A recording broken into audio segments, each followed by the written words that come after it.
John the 21st. John the 21st is unique in two things. He is the only Portuguese pope, and he is the only pope placed in paradise by that fierce Ghibellini, Dante.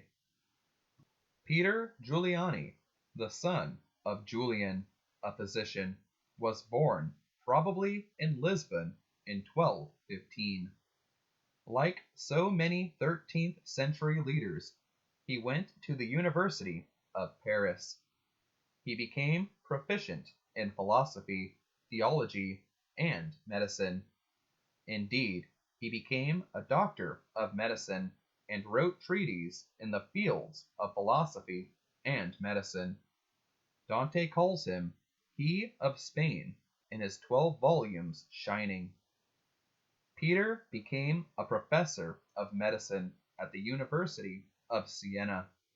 At first, it seems he was hard-pressed to make a living, but later the Sienese seem to have done well by their illustrious professor. The date on which he became attached to the papal curia is not known, but his rise was swift. His services were generously rewarded by a number of benefices, and finally he was made Cardinal Bishop of Albano. Hadrian V had died at Viterbo, and it was there that the cardinals gathered for the conclave.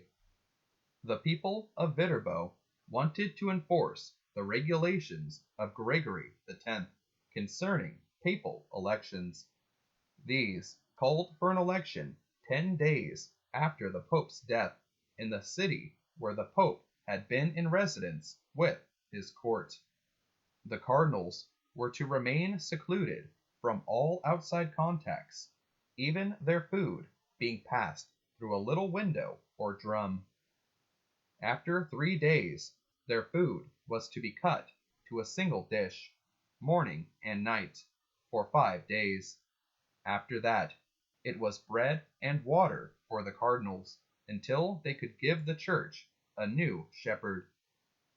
Now, since Hadrian V had suspended these regulations, the cardinals objected very strenuously to being compelled to observe them.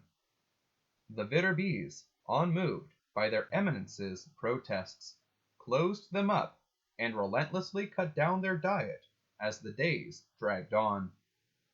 High-handed the Viterbese may have been, but they got results.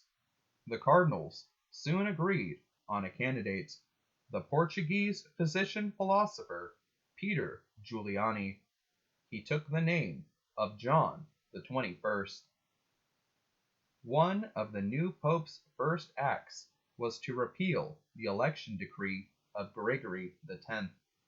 This, it seems, caused great scandal, but in view of the harsh treatment just undergone by the Pope and his cardinals, the action, if regrettable, is quite understandable.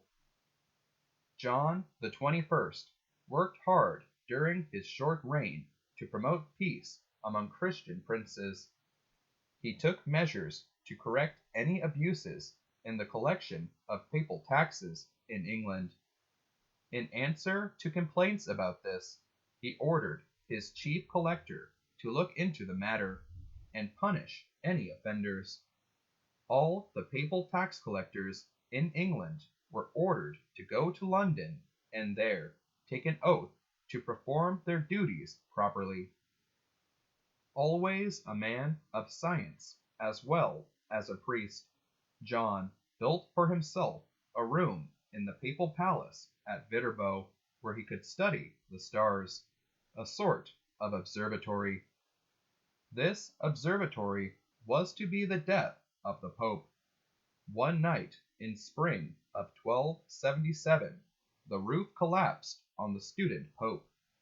The great beams crushed him horribly.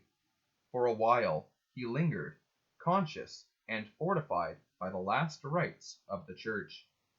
But on May 20th, 1277, the 6th day after the accident, Pope John the 21st passed away. He was buried in the Cathedral of St. Lawrence at Viterbo. John the 21st, 185th Pope. Christ our King, thy kingdom come.